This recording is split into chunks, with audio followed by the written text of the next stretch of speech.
Boa noite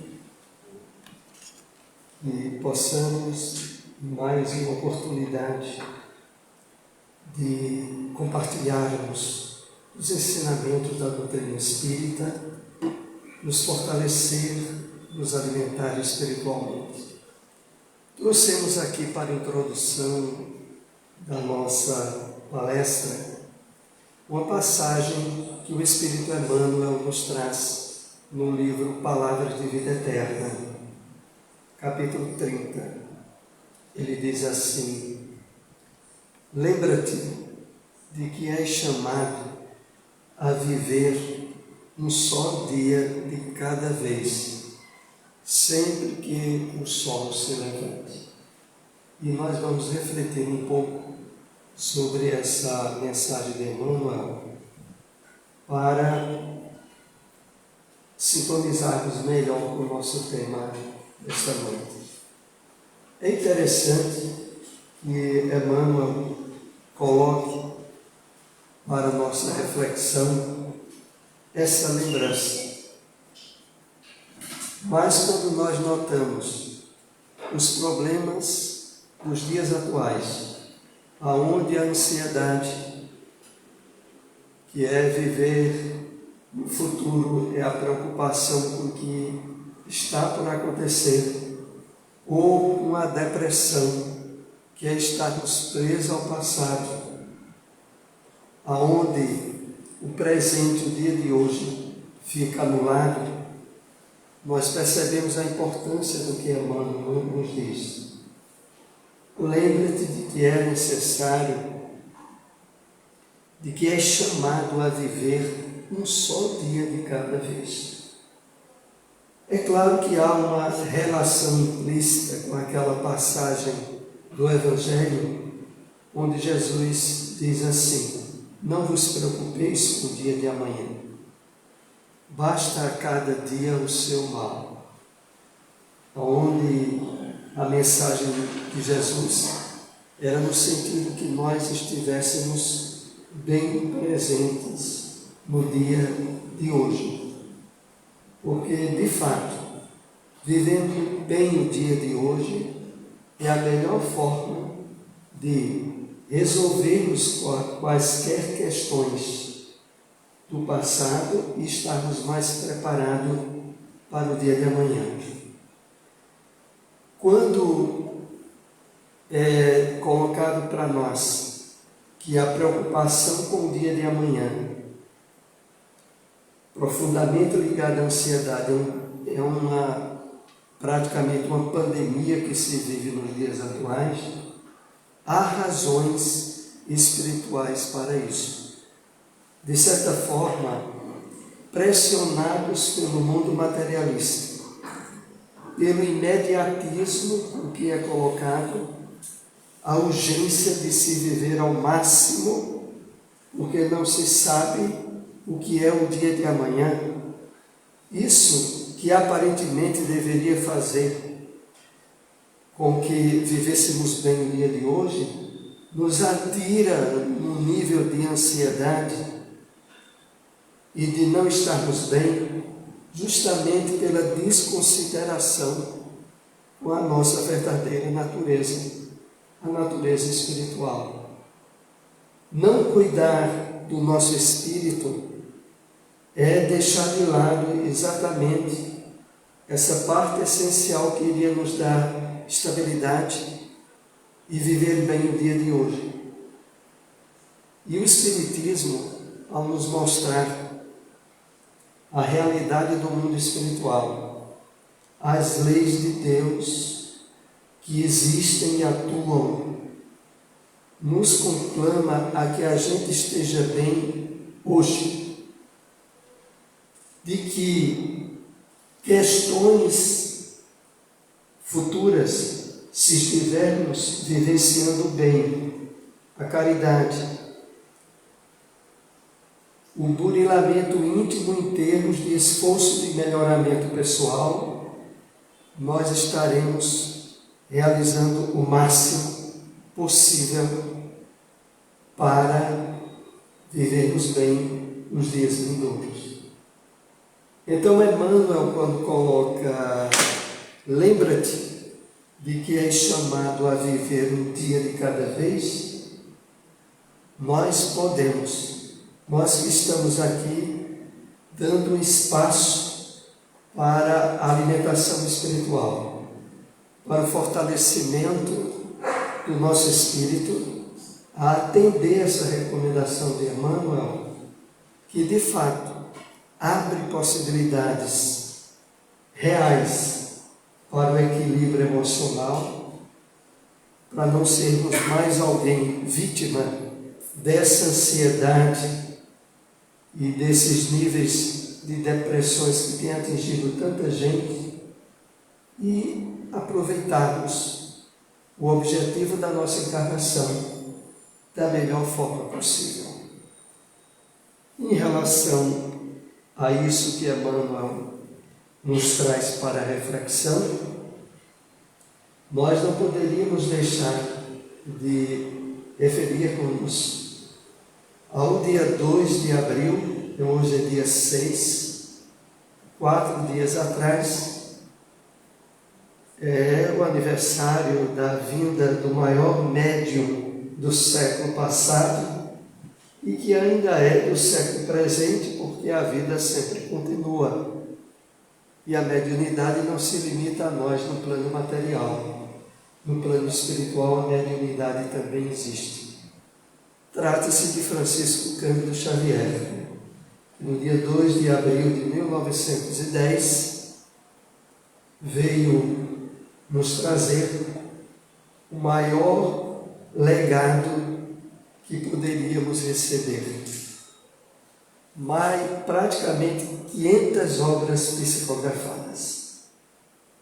E lembrando aqui rapidamente essa referência a Francisco Cândido Xavier, nós não podemos deixar de citar a primeira grande obra, e que ainda é publicada, republicada, que é Parnaso de Além-Túmulo.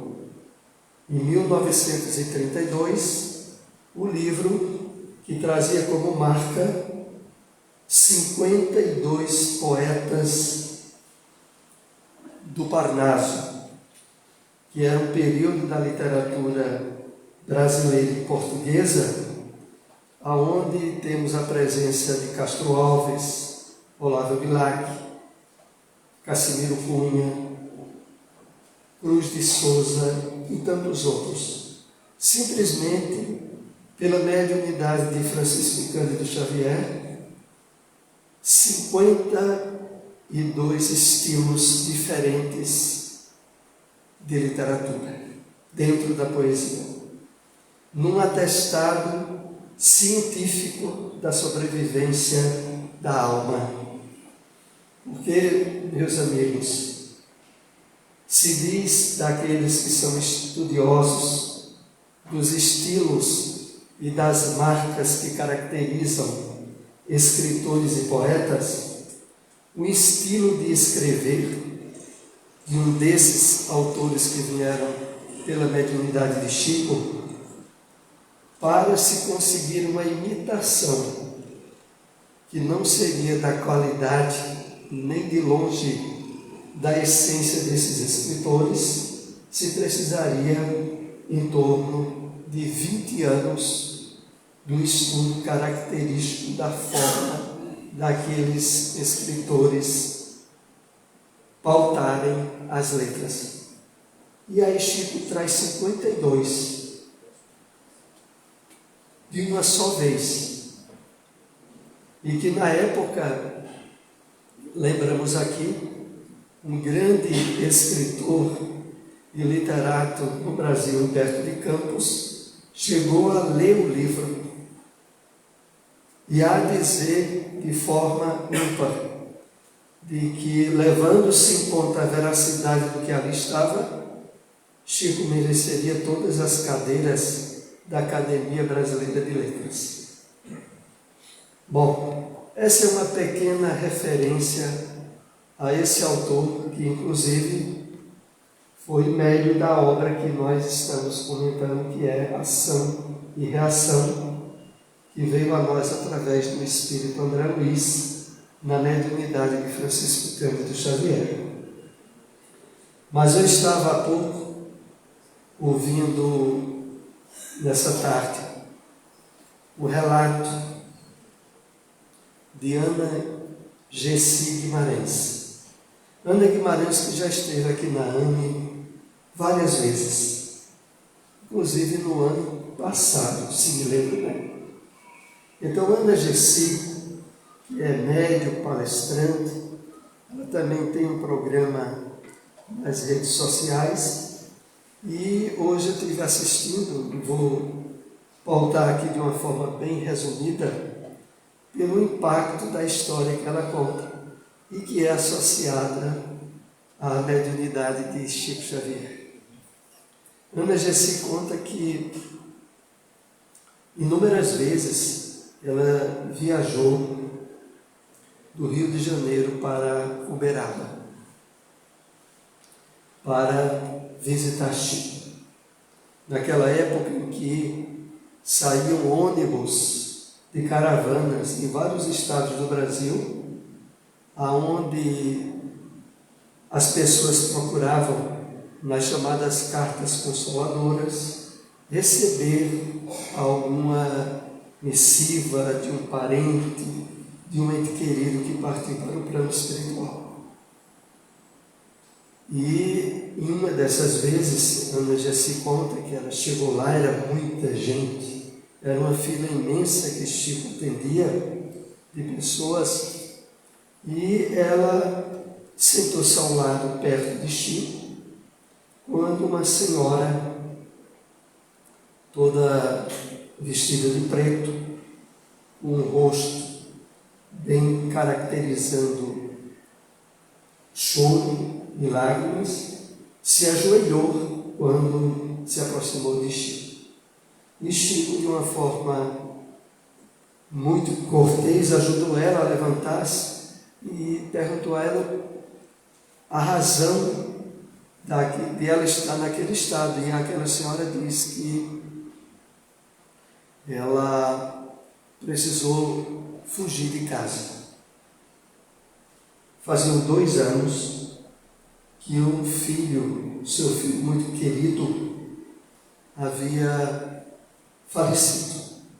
E desde aquele momento em que ela tomou conhecimento, quando um soldado veio dar notícia do falecimento do seu filho na sua casa, o mundo para ela desabou. E há 1 ano atrás, ela e a filha, que ela ainda tem uma filha, viajaram para Uberaba, ela ainda tentando ter algum contato do seu filho, mas não houve nenhuma carta, não houve nenhum contato. E naquele dia, fazia 2 anos que o seu filho tinha falecido, ela chamou a filha para vir, havia tentado combinar com a filha no dia anterior, mas a filha tinha um trabalho que não ia poder ir de forma nenhuma. E então ela resolveu sair sem nem avisar a filha, porque ela estava com uma saudade muito grande do seu filho. E perguntou a Chico se Chico não poderia dizer alguma coisa, uma palavra que fosse sobre como seu filho estava. E Ana conta que ela notou que a partir daquele momento Chico expressou um sorriso, se afastou um pouco e tirou de dentro do seu bolso uma foto e mostrou para aquela senhora. É esse rapaz? E ela disse, é ele, Chico. Como você conseguiu? E aí Chico disse, olha, hoje de manhã esse rapaz esteve aqui e já me avisou que a sua mãe, a senhora, ia fugir de casa e de que ele queria dizer à senhora que a senhora não fizesse mais isso, de que ele todos os dias lhe visita e lhe beija antes de a senhora se deitar. e disse mais alguns detalhes. E aquela senhora disse: mas Chico, essa foto é a foto que eu tenho na gaveta da escrivaninha em minha casa. Como é que essa foto veio para aqui? E Chico disse: olha, isso nós veremos depois, porque ele me avisou que ainda hoje a sua filha vai vir me procurar aqui e a senhora precisa atender a que o seu filho disse. Então esse fenômeno da mediunidade de Chico, que era possuidor de todas as faculdades mediúnicas caracterizada no livro dos médiuns, inclusive a mediunidade de transporte, que possibilita aqui, através dessa faculdade, determinado objeto saia de um local e seja transportado para outro. Então, era essa história que Ana Gessi contou e que nós trouxemos para a questão do nosso tempo.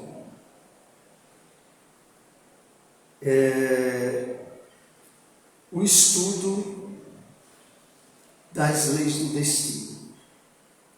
O livro Ação e Reação é uma das obras que traz inúmeras pequenas histórias de espíritos que vivenciaram, agora retratados com pseudônimos, o que o livro retrata. E essas histórias trazem de uma forma bem clara um fato que Emmanuel, no livro O Consolador, já dizia a nós da seguinte maneira a respeito do destino. Emmanuel nos diz o seguinte: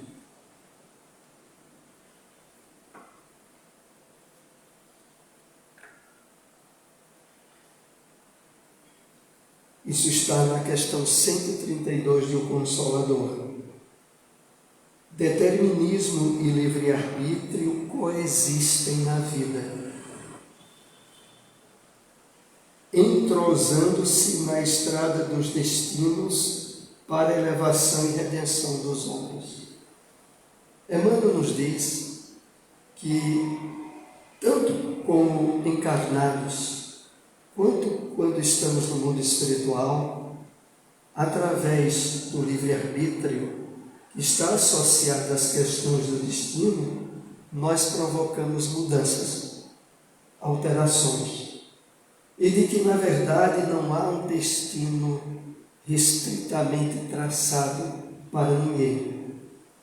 Há certas provas, há certos testes que, desde antes da nossa encarnação, nós acertamos que iríamos passar. Mas todos eles passíveis de alterações, passíveis de mudanças. E isso se dá, Emmanuel ainda reforça na questão 146 do livro Consolador, quando ele diz assim: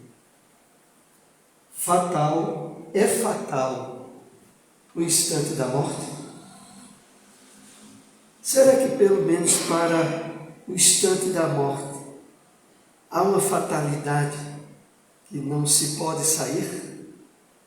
E Emmanuel nos responde dizendo assim: com exceção do suicídio, todos os casos de desencarnação são determinados previamente pelas forças espirituais que orientam a atividade do homem sobre a terra. Vejam só. É fatal, ele diz, olha, com exceção do suicídio, porque o suicídio faz-se o afrontamento que há com as leis de Deus, com a lei de conservação que está dentro de nós, com a lei de progresso, é gerador de um afrontamento a essas leis, fruto do livre-arbítrio do homem, e que sai totalmente da previsibilidade do momento da desencarnação da pessoa. Mas tirando esse tipo, mortes acidentais, mortes por doenças orgânicas, qualquer um tipo que nos venha à mente, elas só ocorrem dentro do, volto a usar as palavras de Emmanuel, previamente pelas forças espirituais que orientam a atividade do homem sobre a terra.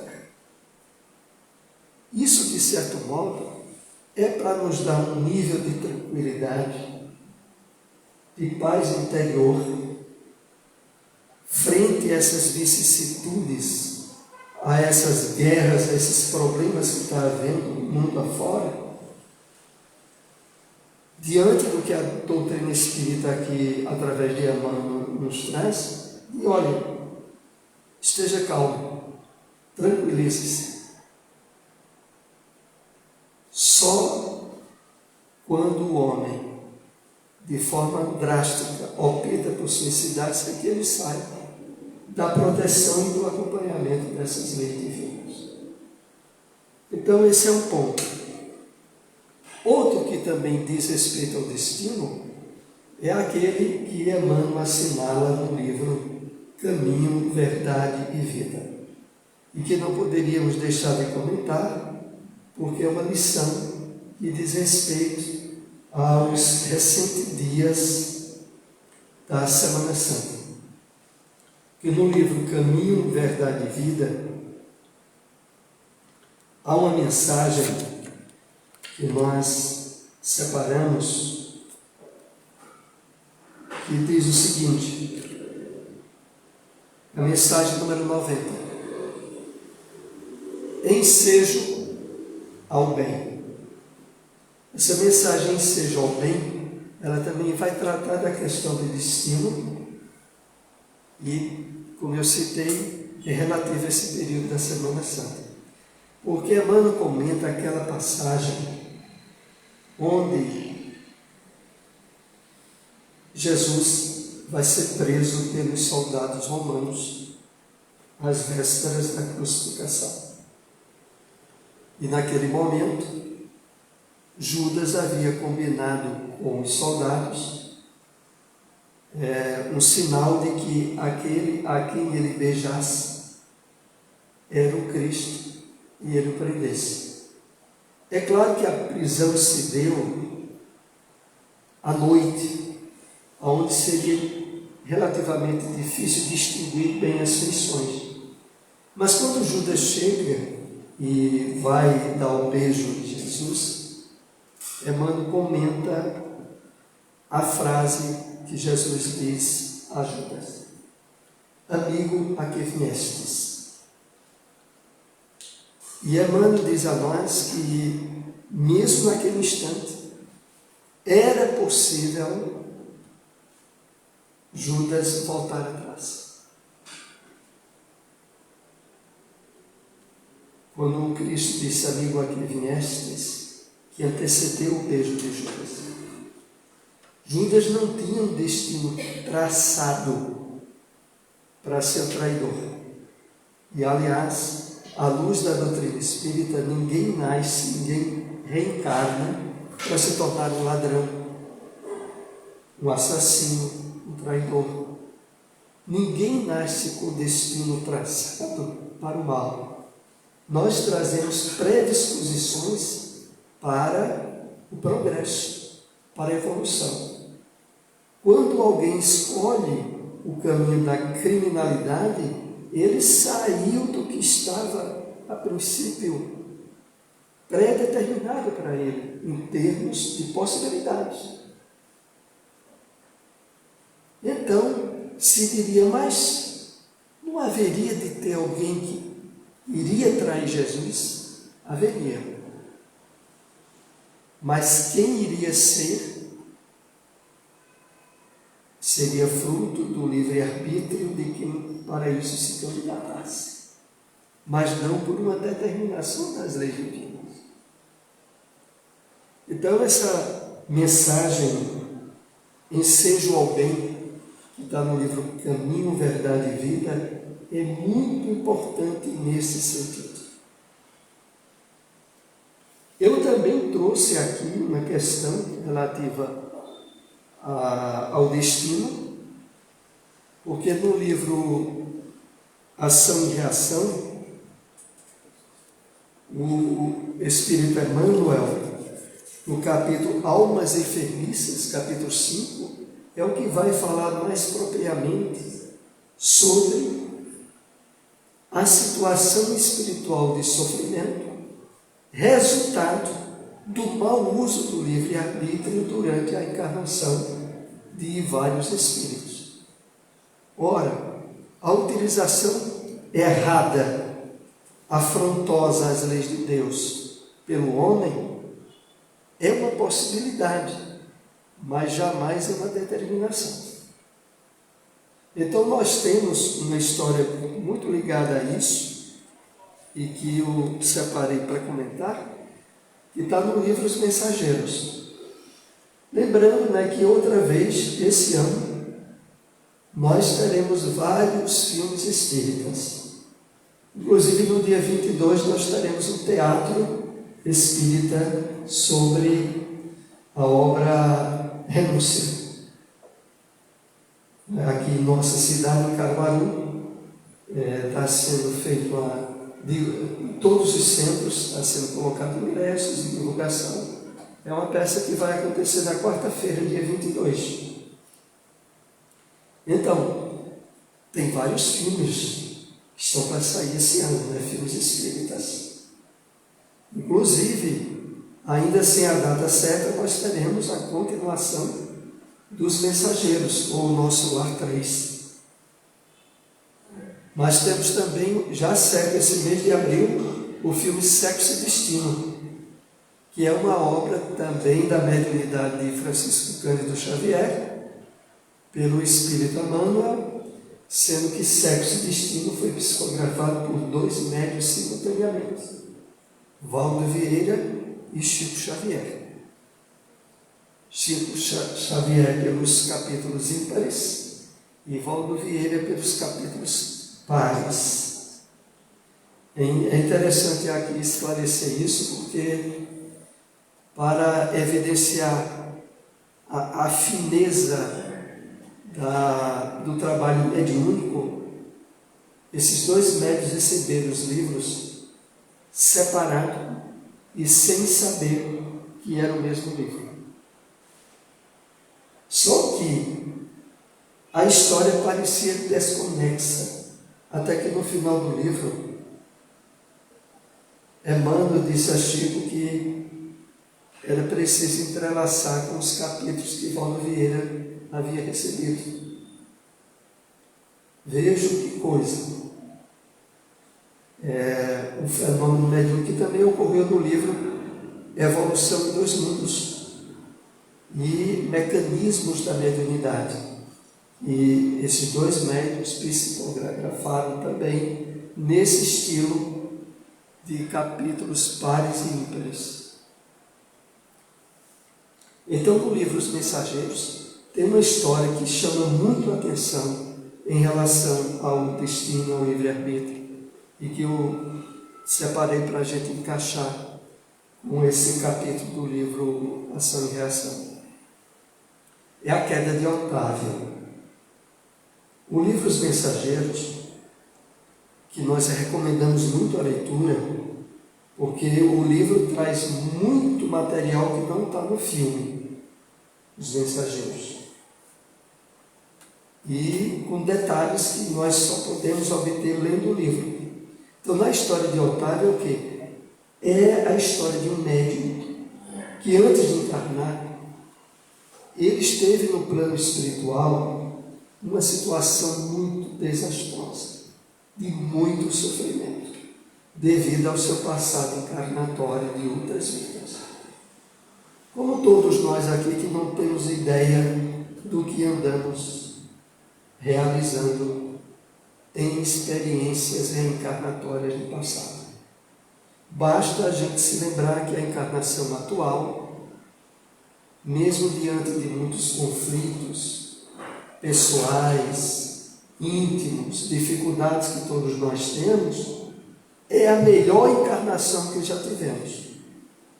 Se a melhor encarnação que nós estamos tendo é essa atual, e a gente ainda percebe um bocado de coisa encrencada dentro de nós, a gente pode deduzir que as anteriores é que foram uma bagaceira, né?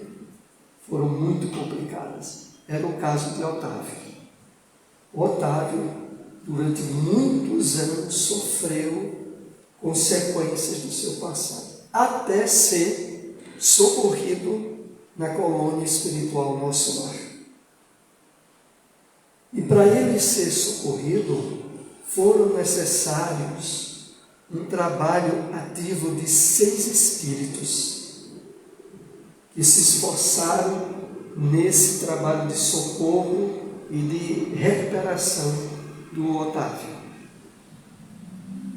Otávio se sentiu devedor desses espíritos, muito devedor. E houve em Nosso Lar uma combinação, um contrato, um compromisso. Ele queria compensar tanta ajuda que recebeu daqueles 6 espíritos. E os orientadores do mundo maior, os espíritos benfeitores, traçaram, vejam só, depois de 10 anos de preparo do Otávio lá em Nosso Lar, foi combinado que ele reencarnaria antes desses espíritos. Então ele teve 10 anos de preparo, onde ele ratificou o compromisso, e quando ele estivesse encarnado,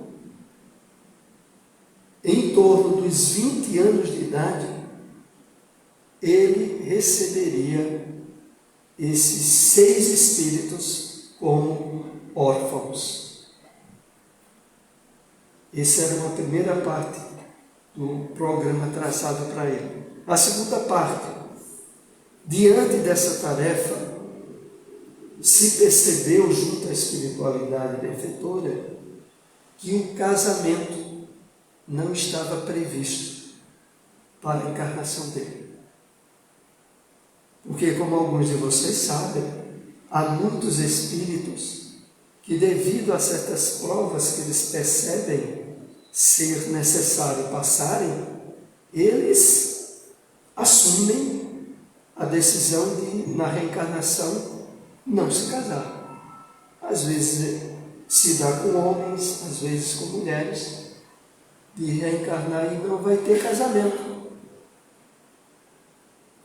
A gente lembra aqui rapidamente o caso de Ivone do Amaral Pereira, né?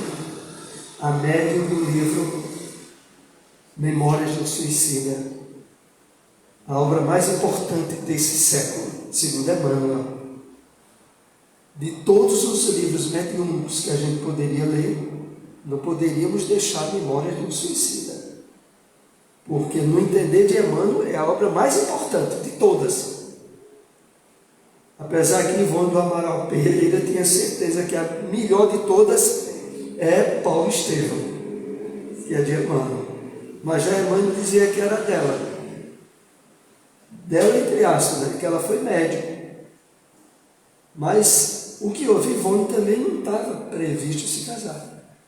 Ela viria com a dedicação à mediunidade, a recuperação dela de um passado desastroso, onde a presença do suicídio marcara decididamente a vida dela. E o que é que houve? Houve aquilo que acontece com qualquer um de nós, inclusive com Otávio, só que com Otávio foi um desastre. Eu já antecipo. Com Ivone, não. Ivone não deixou de ter vontade de se casar. de encontrar alguém que pudesse ser parceiro dela na construção de um lar. Mas ela foi mais resoluta e utilizou o livre-arbítrio, a sua possibilidade de escolha, para confirmar o que já tinha ficado acertado no plano espiritual. Ivone não se casou. E é tida como a heroína da mediunidade, que é uma expressão que o próprio Emmanuel traz através do Chico. Mas o Otávio, tudo certo. Otávio reencarna. E na família em que ele nasceu, era ele mais 3 irmãos. Aos 13 anos de idade, a sua mãe falece. E nessa fase de idade, entrando na adolescência, e a sua mãe, não ia esquecendo, ela era espírita. E desde a infância do Otávio, ela passou orientações da doutrina. E aos 13 anos, por aí, a mediunidade estava querendo aflorar no Otávio. O Otávio frequentava o centro espírita. Mas aí o que se passa? Envolvido nesse período, pelo excesso de produções hormonais, pelo esquecimento dos compromissos espirituais e por deixar que tendências inferiores nele aflorassem, ele começou a ter envolvimentos sexuais prematuros e irresponsáveis. Mas vivia em muitos conflitos, porque dentro dele tinha aqueles compromissos. E o que ele faz? É procurar um psicólogo para expressar os conflitos que estava tendo, sem atentar à voz da consciência nele, que já dizia que ele tinha tarefas na área da mediunidade. E o que é que o psicólogo vai dizer? Aquilo que, em grande parte, essa ciência, que é muito digna, mas que, quando tem a perspectiva puramente materialista, vai encontrar em um jovem cheio de conflitos, sexualidade à flor da pele, de que ele tinha problemas que se resolveriam através da vivência sexual prematura. Mas aí Otávio estava chegando aos 20 anos. E agora, aos 20 anos, o que ocorre? O seu pai falece. Agora, mais veja, esquecendo um pouco, o pai tinha ficado viúvo, casa-se de novo. O Otávio tem uma madrasta. Essa madrasta vai ter 3 filhos com o pai de Otávio. Aí a gente já vê 6 crianças. E aos 20 anos o pai de Otávio falece. Agora tinha a madrasta com 6 filhos pequenos, que era justamente os 6 filhos do compromisso dele. Otávio fica indignado com essa situação da vida dele. Era o que faltava agora para ele. Ter que ajudar a assumir junto com a madrasta os filhos do pai. E ele foge do convívio familiar e abandona totalmente o compromisso que ele tinha com aqueles filhos. Eram os 6 espíritos com os quais ele houvera se comprometido. E aí o resultado, meus amigos, é que ele envolve-se com uma mulher de nível espiritual muito baixo. Ela engravida, ele é obrigado a se casar. O livro dos mensageiros diz que ele se casou à força. Bom, e aí ele acrescenta o seguinte, que esse filho que ele teve, com essa mulher que ele arranjou, cobraria dele dobrado o trabalho que ele ia ter com aqueles 6. Vocês podem imaginar a situação que ele ia ficar. Bom, depois de algum tempo ele desencarnou, não aguentou a carga, e é quando o André Luiz tem esse encontro com o Otávio que ele conta a história dele. Então a gente vê aí, bem traçado de forma clara, que não há um destino rigoroso e traçado. Nós sempre podemos modificar para melhor ou para pior. Modifica-se para melhor na medida do nosso esforço na prática do bem, pelo esforço de estarmos vivendo em harmonia com as leis de Deus. Aí a gente está trabalhando positivamente aquilo que gera compromisso nosso antes da encarnação. Mas a gente pode atrapalhar tudo. Se a gente se afasta das leis de Deus e o egoísmo e o orgulho com os seus afilhados tomam conta das nossas atitudes e ações, e é um desastre, como aconteceu com Otávio. No capítulo 5, Almas Enfermiças, há uma das histórias contadas quando Druso, que era o chefe, o administrador da Mansão Paz, chama André Luiz, Hilário e Silas, e eles vão ao redor daquela instituição, que era uma espécie de educandário, hospital e lar, tudo junto.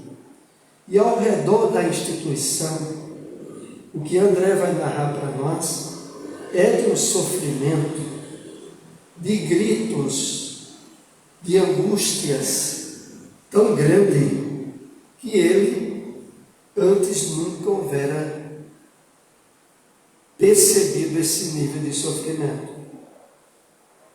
E aquilo era ao redor da instituição. Aqueles espíritos não podiam entrar na instituição. E ainda não estavam habilitados a ser socorridos. Mesmo sofrendo e expressando aparentemente vontade de ser ajudados. Porque, meus amigos, como a gente aprende aqui muitas vezes, ocorre no mundo espiritual o que ocorre aqui na Terra. Muita gente sofrendo. Todo tipo de sofrimento. Mas nem de longe pensemos que não há uma grande maioria que não quer e nem aceita ser ajudado. Porque alimenta dentro de si revolta, contrariedade, negação, e acha que é uma humilhação ser ajudado. No mundo espiritual é assim também. Então, ao redor da Mansão Paz, muitos espíritos assim.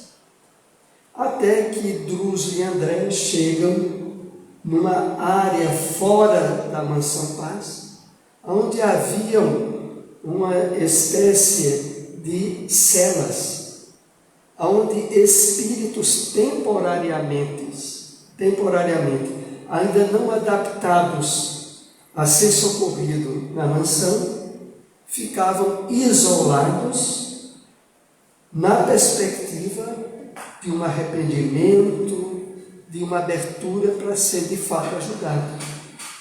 E entre esses espíritos eles passam. André Luiz nota um que está cabeça baixa, entre os braços, olhando para a parede, expressando tristeza e apatia. Mas estava numa espécie de cela, meus irmãos. E esse espírito, quando percebe a presença próxima, não dentro, porque aquilo ali era isolado, mas percebe a presença de Silas, André, Druso. Esse espírito levanta-se gritando: quem são vocês? São juízes? Eu não sou culpado. Eu não sou culpado. E aí André Luiz narra que percebe no campus mental, fluídico daquele espírito, os quadros que se desenrolaram antes da sua desencarnação. Aquele espírito estava no carro, trafegando em alta velocidade e atropela, matando um mendigo. E era à noite, ninguém estava vendo, e aquele espírito diz: quem são vocês? Juízes? Não, testemunhas? Ninguém viu. Ninguém viu, eu não sou culpado. Mas na mente do espírito estava expresso o que ele tinha realizado. Porque nós vamos aprendendo, através das obras espíritas, de que tudo aquilo em que estivemos envolvidos durante as nossas encarnações efetuam registros no cérebro perispiritual. Porque o nosso corpo espiritual tem a matriz de todos os órgãos que se expressam na matéria. Graças a Deus, é isso que fomenta que mesmo pessoas que atravessam doenças graves, como Alzheimer e outros, e que perderam totalmente a memória na vida atual, de parentes e tal, o seu cérebro, do perispírito, do corpo espiritual, está intacto. E todas as memórias estão lá registradas. E mesmo, claro, a morte do corpo não atinge de forma nenhuma as memórias. Então esse espírito que estava lá isolado numa cela, estava isolado porque ele estava ainda num nível de desequilíbrio, de violência, que ainda não ofereciam possibilidades de estarem socorridos dentro da mansão paz. Esse é um dos casos. O livro narra, o capítulo 5, Almas Enfermiças, narra pelo menos 3 casos. Mas é no final desse capítulo que faz uma referência ao que hoje nós tratamos aqui de uma forma mais direcionada, que é a questão do destino. Porque Silas diz o seguinte: o bem é a luz que liberta, o mal é a treva que aprisiona. Estudando as leis do destino, é preciso atentar para semelhantes realidades indefectíveis e eternas. Então, voltando aqui à primeira frase, o bem é luz que liberta. Todos nós estamos ligados uns aos outros, na carne e fora da carne, e achamos-nos livres ou prisioneiros, no campo da experiência segundo as nossas obras, através dos vínculos da nossa vida mental. Por outro lado, meus amigos, isso deixa para nós muito bem claro a questão, ao mesmo tempo, da justiça, da misericórdia, do amor de Deus, que, claro, transcende muito a justiça aparente que muitas vezes os homens tentam fazer na terra.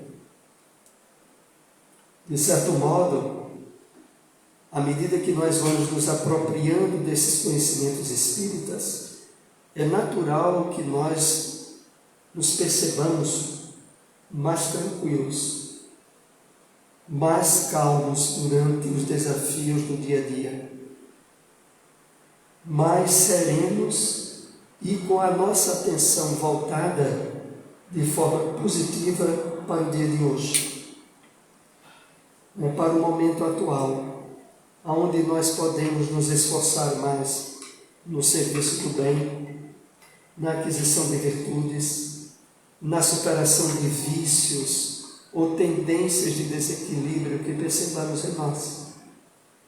O máximo aproveitamento do dia de hoje, da encarnação atual, é o que a doutrina espírita nos conclama. Que Jesus, que os Espíritos do bem, nos acompanhem de volta aos nossos lares com muita paz.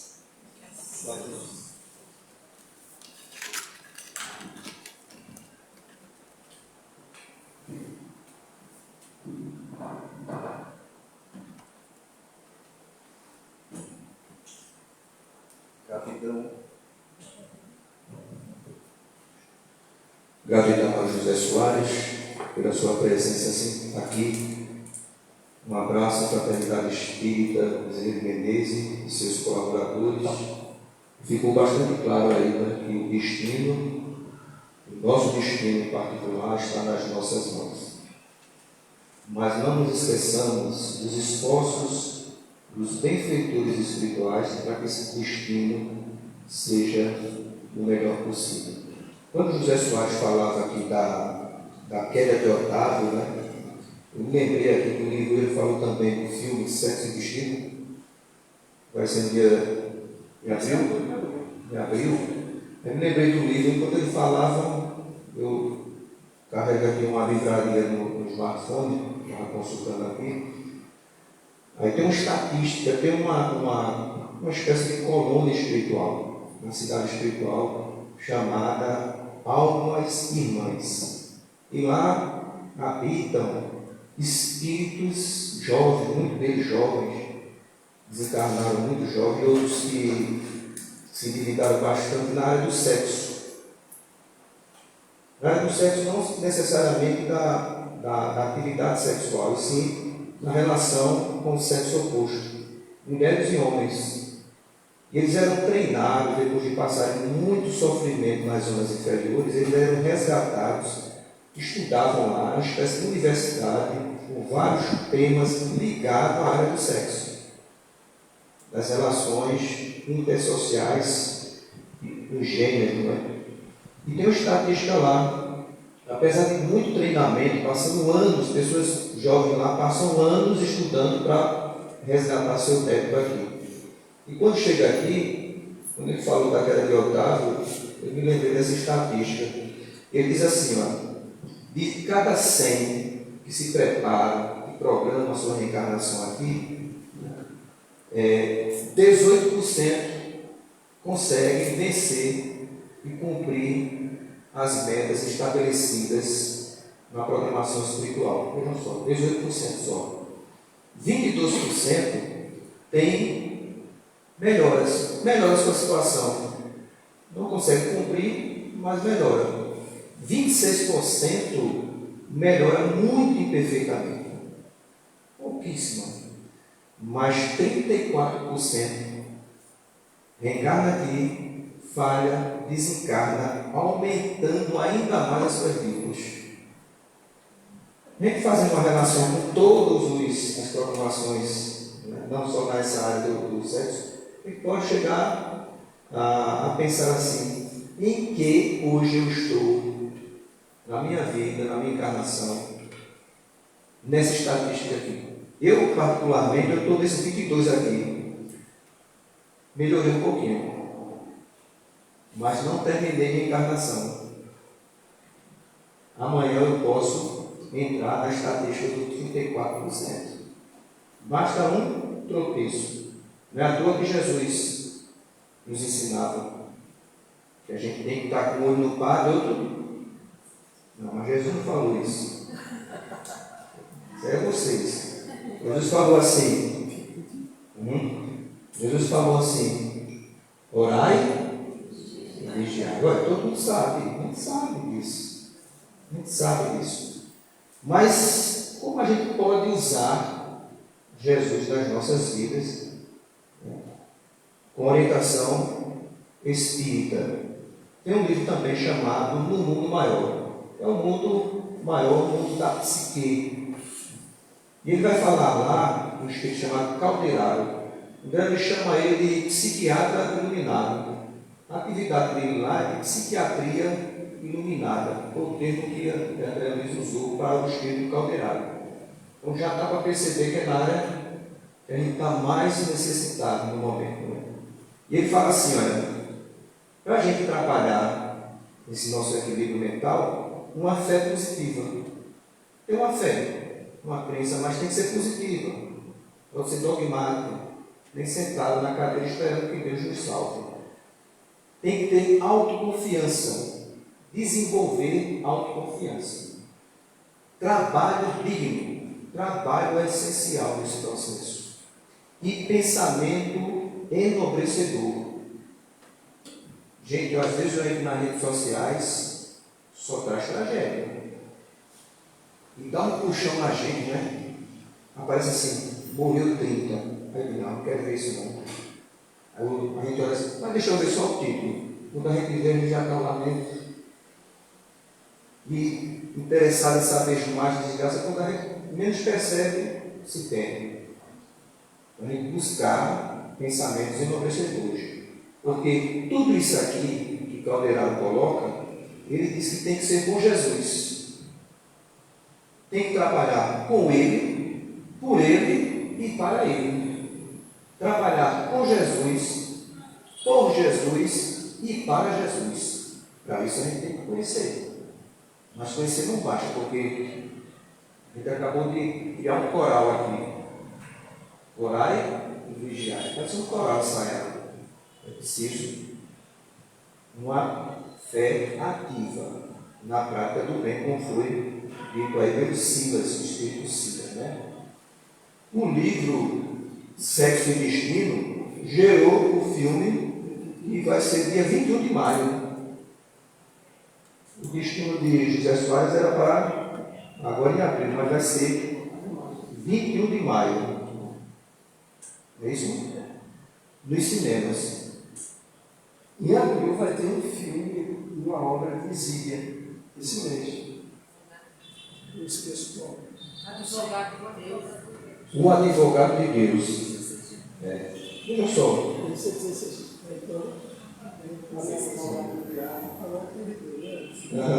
O Espiritismo, como foi dito, preconizado por Allan Kardec, né, não vai ser a religião do futuro. Mas ela vai penetrar nas consciências e fazer parte dos seus princípios de todas as religiões. Pouco a pouco, sem muita ansiedade. Então vamos agradecer a Deus. Tem ingressos aí da peça teatral na livraria, certo? Dia 22 de abril, no Teatro do César, em Caruaru, um amor de renúncia. Né? Então vamos agradecer a Deus mais uma vez por mais esta noite com uma oração. Pedir a Mário que ele possa fazer a nossa prece de encerramento.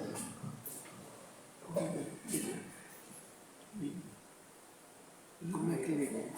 Microfone.